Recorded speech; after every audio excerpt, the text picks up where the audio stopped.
कटक सदर पंचायत समिति पक्षर Deuli mini stadium ठारे आयोजित नुआ और समन्वित युव विकास कार्यक्रम उद्यापित हो उद्यापनी उत्सव में कटक सदर विधायक चंद्रसारथी बेहेरा जोगदे कृति प्रतियोगी को पुरस्कृत करते।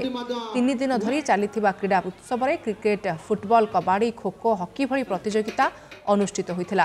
कटक सदर निर्वाचन मंडली अंतर्गत 23टी पंचायतर अनेक क्लब ए भाग नहीं। विजयी टीम गुड़ी को ट्रॉफी सह अर्थराशि सर्टिफिकेट प्रदान करा। उत्सव में सदर बीडीओ रुमाना जाफरी, एबीडीओ झाड़ेश्वर दास, सदर ब्लॉक अध्यक्ष, समस्त सरपंच प्रमुख उपस्थित थिले। बिजु युव छात्र जनता दलर समस्त सक्रिय कर्मी प्रमुख सहयोग करथिले। क्रिकेट, फुटबॉल एवं सब खेल प्रतियोगितार आयोजन करा जायछि। मो धन्यवाद देवी माननीय मुख्यमंत्री नवीन पट्टनायक को चिंताधारा को ग्रामीण अंचल रे जो सब आमर हिडन टैलेंट अच्छी बाहर करने जानापी जो प्रयास कर माननीय मुख्यमंत्री एटा गोटे बहुत स्वागत योग्य पदक्षेप।